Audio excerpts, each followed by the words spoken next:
Now A gets tired of this. He wants to sell his property, and B and C don't mind. So A sells his property to D.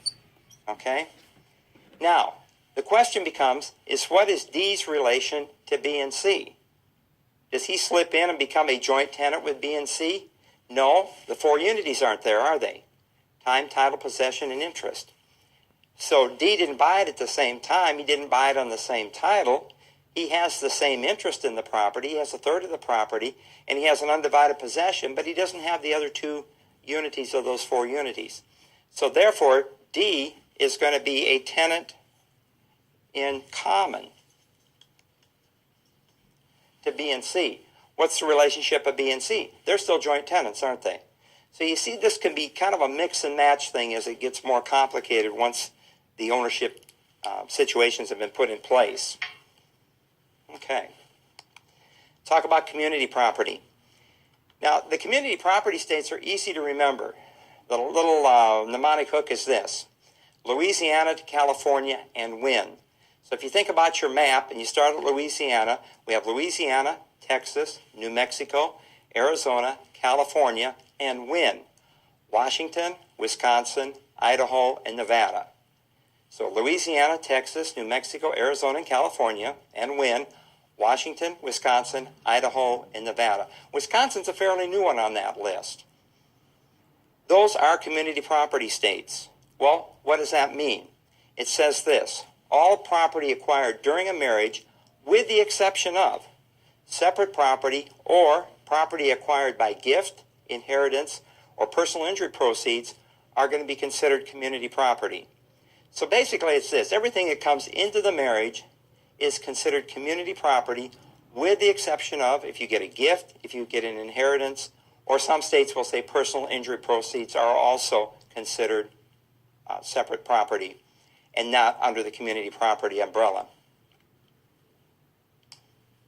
Now, the other states then, the other, 41 states, typically will have a tenancy by the entirety. That is joint ownership with the right of survivorship, and for married persons in non-community states. So you should recognize community property. You should recognize tenancy by the entirety. You'll be in good shape on the test. When we talk about recording ownership, acknowledgement, definition you should know, is a formal declaration before a notary public. And most of you probably have gone through that process where you sit down and you sign a document in front of the notary, and then you acknowledge you are the person signing the document. It may take a copy of your driver's license, require some kind of proof that you are that person. When we talk about notice, constructive notice is given to the world by the recording of a document. So if we record that document, typically in the county where the property resides, that's going to be called constructive notice. Now contrast that with actual notice. Actual notice is what the persons involved in the transaction actually know about the transaction. For example, maybe I'm purchasing a property that I know that the seller has already sold to somebody else. Now that would be an unusual situation, but maybe that happens. Well, what I have there is actual notice. Constructive notice would say it was sold to somebody else, or I would look in the deed records and it looks like this guy owns the property. That's constructive notice. But actual notice is I know he sold it. It just didn't get recorded yet. So constructive notice, actual notice. And that occurs then, as we just said, if a person has direct expressed information about the ownership interest of a property, that's that actual notice. Now, talking about the way that we record property, we're going to talk about priority, means the order in which deeds are recorded. Now, the little mnemonic hook here is this: first in time, first in line. First in time, first in line. So if talking about mortgages, for example, if we talk about the first mortgage, that means it's been recorded first. Then the second mortgage has been recorded second and third and fourth and so on down. Well, what's that priority mean? It means this: that in the event that that property is foreclosed, we're going to pay the first mortgage first, then the second mortgage, then the third, right in line. So first in time, first in line has to do with the priority of recordation. And so you should know that for the test. You may see a question on that, and that's going to be an easy one for you to remember. Well, that concludes Chapter 1 of the national portion of the exam cram, And I'll be looking forward to seeing you in Chapter 2.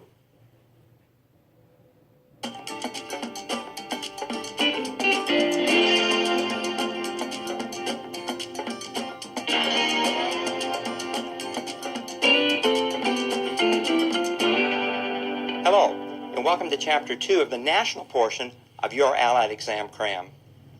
In this chapter, we're going to talk about encumbrances, we're going to talk about encroachments, we're going to talk about the transfer of property and the legal elements of a deed and what is in a deed, what shouldn't be in a deed. So let's get started. Now, when we talk about encumbrances, an encumbrance is a lien, claim, charge, or liability against a property. An encumbrance by its very nature creates a cloud on the title. Now that cloud on the title may be something that we can cure, or sometimes we can't cure it. So it just depends on what type of cloud it is. When we talk about money encumbrances, for example, most of the time those can be fixed. We're going to talk about trust deeds, mortgages, mechanics liens, and of course taxes, property taxes, special assessments, or IRS tax liens, and judgments, another money type of lien against your property. Now, in talking about those mortgage liens, and when you talk about a lien, it's a claim or hold against title as a security for a debt. A lien is going to be security for a debt. So we have mortgage liens created by the filing of a deed of trust. Now, you may see that on the test as a trust deed or deed of trust. Either way, it's the same thing. Don't let that fool you. We could talk about mechanics and materialmen's liens. These are the liens that are going to occur on your property if you don't pay a workman that works on your property. For example, somebody fixes your air conditioning unit and you don't pay them. Well, they can actually put a lien on your property, and it's a foreclosable lien. It's the mechanics and materialmen's liens, created by contractors to secure payment for materials and labor to improve property. Now, your tax lien, especially your ad valorem tax lien, that's going to be your property tax. And you remember in the last chapter we talked about the priority of liens. And we said first in time, first in line. Well, the property tax lien is going to be the highest priority lien on your property. That's going to be paid even before the mortgage is paid in the event the property is foreclosed. Now, non-money encumbrances are going to include easements, building restrictions, zoning requirements, and encroachments on that property. Now, when you talk about building restrictions, we can talk about deed restrictions, or you might see that on the test as CC&Rs. We say, Tom, what's that? Covenants, conditions, and restrictions. So deed restrictions, covenants, conditions, and restrictions, CC&Rs, are going to be the same thing. And those are a type of private land use controls. Now, you always contrast private land use controls with zoning requirements, which are public land use controls. Now, in talking about easements, you have an easement appurtenant, which creates an ingress or egress, which attaches to the land. Okay, what's all that mean? Well, when you think about appurtenant, think about adjoining. That's the way I think about appurtenant. A good mnemonic hook there is an easement appurtenant is an easement that's on somebody else's property, on an adjoining property, for your benefit. That's an easement appurtenant. It creates an ingress to come into the property or an egress to get out of the property. Many years ago, actually in the late 1800s, a fellow by the name of P.T. Barnum, and you probably heard of the Barnum and Bailey Circus, same Barnum. P.T. Barnum had a museum, and he had a lot of odd things in this museum, and people would pay to come in, of course, and they would wander around the museum and look at all this odd stuff. Well, they stayed too long. He couldn't get enough people through his museum because they were too interested in looking at the things, and he couldn't get them out of there. So what he did was this.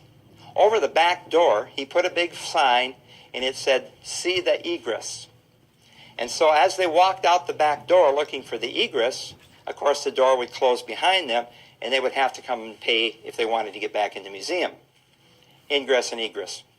Now, a utility easement is an easement in gross, is a utility easement. And there's something you need to remember about that that's important. Whereas an easement appurtenant is real property. It attaches to the land. That's what it means up here when it says attaches to the land. It's real property. And easement in gross is personal property. And there's a great test question, isn't it? It's a personal right to cross another's property. It's not an ownership interest.